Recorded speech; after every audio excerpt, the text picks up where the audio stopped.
2021년 4월 7일 이정훈입니다. 저는 서울 시민인데 저도 모처럼 만에 투표를 했습니다. 투표 잘 안 하는데 모처럼 만에 했습니다.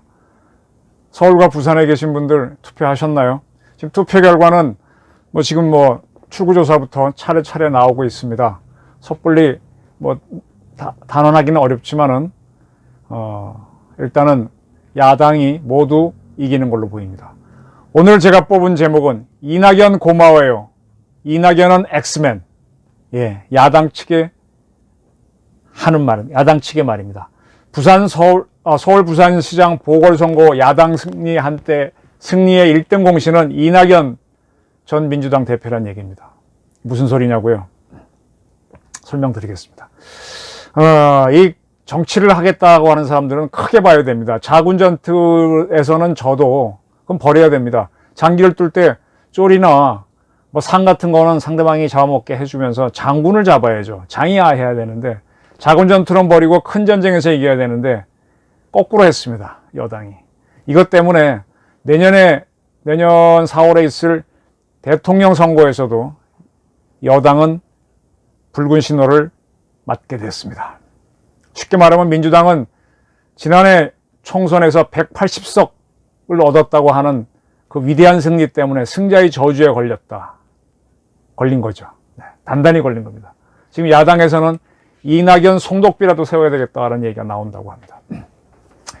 이번에 서울시장, 부산시장 보궐선거를 쭉 지켜보면서 저는 최대의 이벤트, 최대의 고비가 민주당의 당원을 바꾼 것으로 봅니다.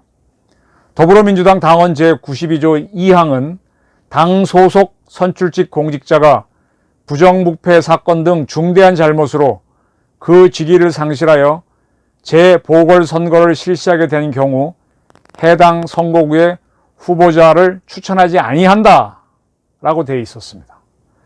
그렇다면은 지금 서울시장은 박서울시장이 성추문 사건으로 변사를 함으로 인해서 치러지게 됐고, 부산시장도 역시 오거돈 시장의 성추문 사건으로 보선을 하게 됐으니까 민주당은 후보를 내지 말았어야 되죠. 당원대로 했었어야죠. 근데 이 당원을 바꿔서 후보자를 냈던 게 저는 이번 참패의 가장 큰 원인으로 봅니다. 이런 요구를 했던 거는 물론 당의 실세인 대깨문으로 저는 봅니다. 그 대깨문들이 와글와글 한다고 그걸 받아준 리더가 저는 더 잘못했다고 봅니다. 여론이라고 다 끌려갑니까? 여론이라고 아무리 민주주의가 여론대로 한다고 하지만 여론대로 한다면은 먹고 놀아야 되죠. 미래를 위한 투자를 하지 말고 국방도 하지 말고 군대도 가지 말아야 되죠. 그 다수결이라고 따라가는 지도자, 저는 상당히 어리석은 포퓰리스트로 보는데 그 덫에 민주당 이낙연 대표는 걸렸다라고 저는 보는 겁니다. 구체적으로 설명드릴까요? 작년 11월 2일 날 더불어민주당 수석대변인인 최인호 씨는 이렇게 설명했죠. 10월 30일부터 11월 2일까지 당원 개정을 통한 전당원 투표를 했다. 21만 여 명이 참여했는데 투표율은 26.355%다. 상당히 낮은 투표율이었어요. 그러면 이거는 찬성하는 사람만 투표했다는 얘기죠. 그 결과 찬성률이 86.64%가 나왔다. 이걸 자화자찬했어요. 투표를 안 한 사람들은 부끄러워서 안 했을 수도 있는데. 근데 이렇게 설명하면서 최 대변인은 압도적인 찬성률은 재보궐선거에 공천해야 한다는 전당원은 의지의 표출이다라고 주장을 했습니다. 아마 투표하지 않은 당원 거의 80%가 가까운 사람들은 창피해서 안 했을 텐데 거꾸로 해석을 한 거죠. 이렇게 하면서 당원 개정을 하겠다, 완료할 예정이다라고 했습니다. 그렇게 해서 당원 96조 2항에 아까 읽어드린 그 다음 문장에 단 전당원 투표로 달리 정할 수도 있다를 추가하는 개정을 했죠. 그에 따라 서울시장과 부산시장 후보를 내게 됐습니다.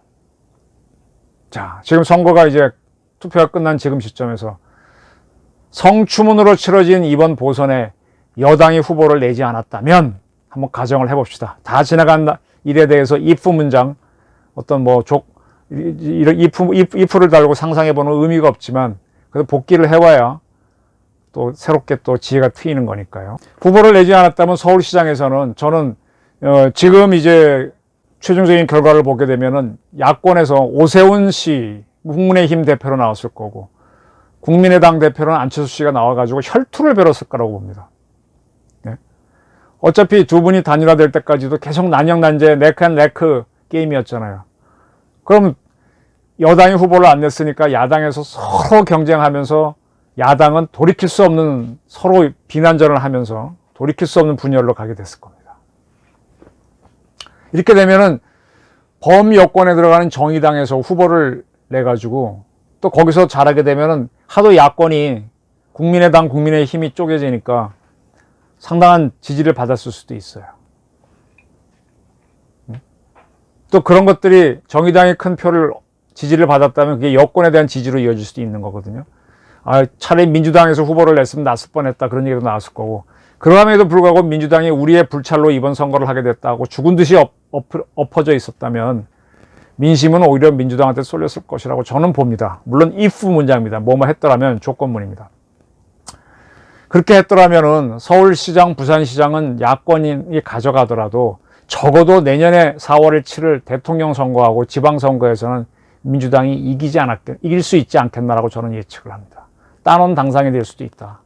네, 어차피 민주당 두 시장의 불찰로 성추문으로 치르는 선거니까 포기를 하고 잘못했습니다 하고 섰고 대지하는 모습을 보였으면 국민들은 계속 이렇게 약자를 또 자기 반성하는 사람들을 지지하는 면이 있으니까 저는 대권 창출이 더 유리해졌을 거라고 보는데, 지금 서울시장, 부산시장을 모두 이름으로 인해서 지금 그냥 잃은 게 아니라 야권이 안철수 씨가 단일화해서 지니까 지지 운동을 해주면서 오히려 야권이 더 단합하게 됐잖아요.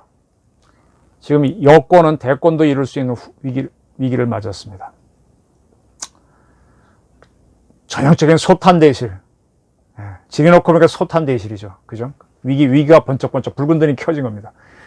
김어준 씨는 생태땅집 아들을 의인이라 그랬는데 국민의힘 입장에서는 이낙연 전 민주당 대표를 의인으로 불러야 할 판입니다. 자, 이번 선거를 계기로 여론은 확 바뀔 겁니다. 언론도 훨씬 자신 있게 정부 여당을 비판할 겁니다. 이렇게 되면은 지금 정부 여당에서는 차기 검찰총장으로 이성윤 씨 등을 검토하겠죠. 근데 지명하는 게 어려워질 거려. 하게 되면 아마 언론이 굉장히 대들 겁니다. 중수청을 신설하겠다라고 하는 것도 어려워질 겁니다. 네, 이제 국민저항이 만만치 않아질 겁니다.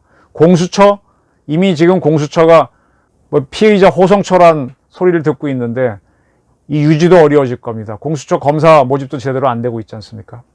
공수처가 제 역할을 못하면은 문재인 정권은 방탄막을 잃습니다. 갑옷을 벗게 됩니다. 네, 이제 검사들이 이미 이성윤 서울중앙지검장은 예하 모든 차장검사, 부장검사, 하다못해 대변인까지도 보이콧했잖아요. 인정 안 하잖아요. 평검사는 말할 것도 없고. 그러면 이런 검사들이 수원지검 검사들도 그렇고 대전지검 검사들도 그렇고 정권의 잘못을 직접적으로 수사도 들어올 겁니다.